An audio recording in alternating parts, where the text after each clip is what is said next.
Hi guys, welcome to Bathtime with Eric. I'm Eric from Flame On, the all gay, all geeky podcast at nerdyshow.com. This is my bi-weekly Bathtime chat where I talk about comics and movies and other nerdy news.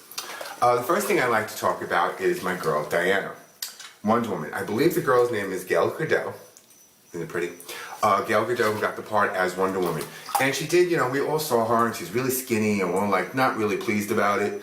She's beautiful, do not get me wrong, but what we are curious about is how is she going to be as the Amazon? Like the Amazon, she's big, Wonder Woman's a big woman. So now I was curious. I didn't know a lot, so Oral and I, my best friend and my coworker at a comic shop, we did some research on her. Number one, the woman was in the Israeli army for 2 years. Okay, and then right after that, what does she turn around and do? She turns around and goes for Miss Universe. That sounds like Diana to me.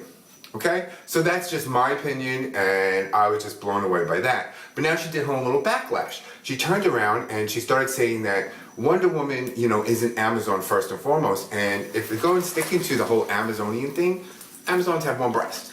So that wouldn't fly at all. Number two, she is in heavy duty training, doing all this kind of fighting skills and stuff like that. So with the training, she's turning around and she says she's going to be bigger. And she believes that the costume that they're going to have for her is going to turn around and make her bigger. Like, look at Sif, okay, from Thor. She's not that big, but her costume made her look like an Amazon, like a big a goddess, So that's what they're probably going to do with Wonder Woman. So I'm excited to see it. And then also, something I'm a little excited about, actually, I don't know how I feel about it. Fox just announced the other day that X-Men and Fantastic Four are going to get a crossover movie. My hopes were, of course, that Disney was going to acquire the whole thing back, the X-Men, mutants, everything. That I was hoping that they would, so eventually we could have like Wolverine and the Avengers and so on. But no, that didn't happen anytime soon. Fox realized that their moneymaker is the X-Men, these mutants. They're big moneymakers.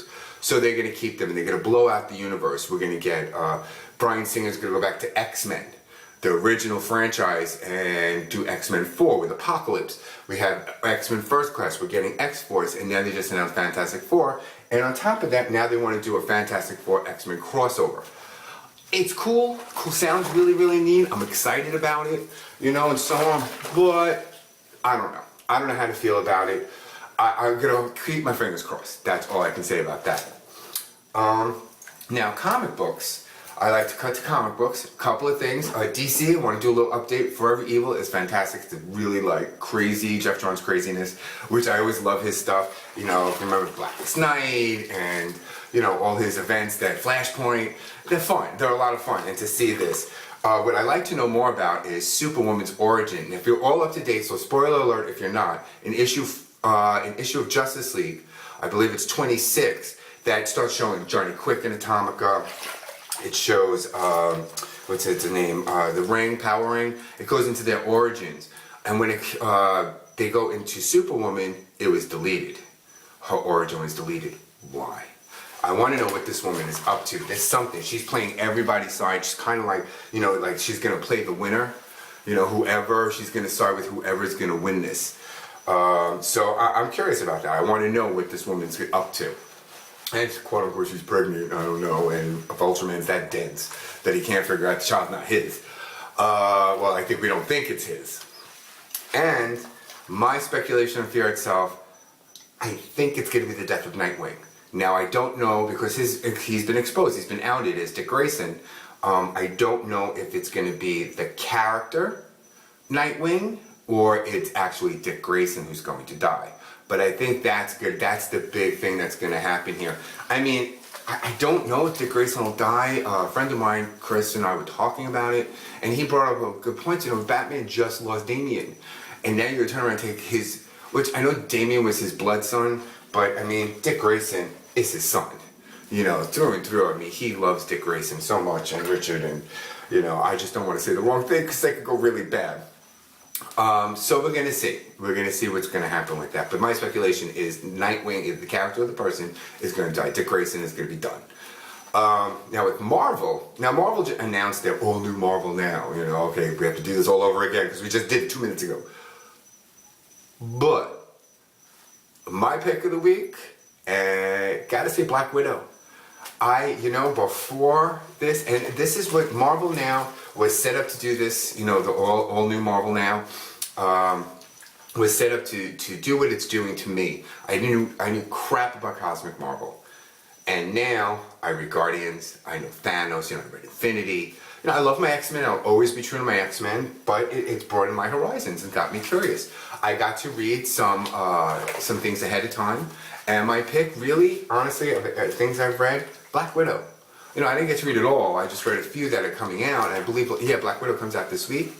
Freaking fantastic. I care less about the character Black Widow, I don't care. I think she's badass now.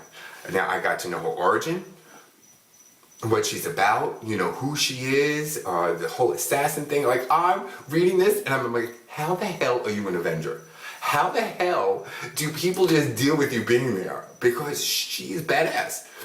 So I'm excited for this Black Widow book, and I highly recommend you picking this up. Okay, that's just me. But I really recommend it.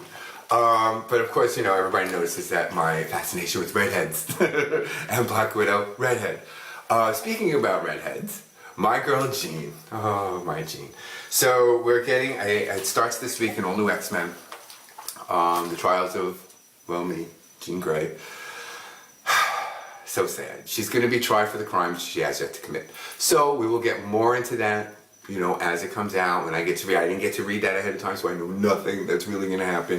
I think I got the 3 pages everybody got. So I don't know. All I know is she's going to be tried for the crimes that she has yet to commit, as Dark Phoenix. And she's 17. This woman is 17. This girl is 17 years old, and she's being tried for all this. The other thing I like to talk about is now some news. Now, I did some research on some stuff that's going on, and I like to talk about, this Dutch studio, Studio Smack it's called, worked with Greenpeace worked with them and had them hack into The Lion King, the movie, and as the movie, it's so powerful, it's a minute and a half. So powerful. In this minute and a half, it does the whole opening sequence of The Lion King. The whole song and all the animals going to Mufasa because Simba was just born and so on. So now, as they're going there, you see all the animals and they're slowly disappearing. And Greenpeace's whole thing was to show that how our world is going to be at the alarming rate our animals are disappearing and they're becoming extinct. Fantastic. I mean, to see this happening and the way the Studio Smack did it was just great, just brilliant. So minute and a half, just try it. Just give it a shot. You have nothing to lose. The other thing I like to talk about before I end this little chat is Matt Fraction.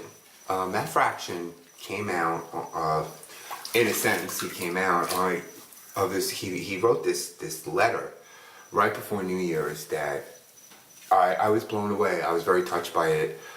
Matt Fraction, I'm a big fan of his. I've always been a big fan of his. I became a fan of his not through a lot of people, through the Immortal Iron Fist. I became a fan when he did Uncanny X-Men, when he put them on Utopia and so on and so forth. I became a big fan of him there. I met him at Heroes Con. He was a lot of fun. He was very nice. My thing at Heroes Con was to kiss you. I was like, you're right, or I was like, I came to give you a kiss. I went to Matt Fraction. He looked at me like I had 9 heads. And he was like, that's creepy. And he wouldn't do it. Like he said he wasn't going to do it. I was like, you know what? I'm a fan. And I want to take a picture with you anyway. So my friend was like, okay, 3, 2, 1. We said 1. Matt Fraction kissed me. He's adorable. It was so sweet. And when I read this letter that he wrote, came out being a drug addict and alcoholic. And so this was very powerful and very moving moment for him and for me. And I felt it. And when I look on my Facebook page, Eric Punzone, look on my Facebook, check it out, read it, and it's very moving. It's something very strong. So that's it. I'm not going to bore you guys anymore. Thank you for coming into my tub with me. I love little duckies, so if you guys have any you want to give me, more than welcome to. But, okay, so thank you so much for watching. Click like and subscribe to catch more of my Bathtime chat.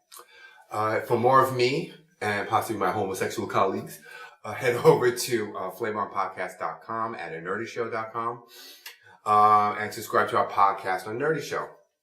And if you're ever in Orlando, come by a comic shop and look me up. Come say hi. I would love to meet you.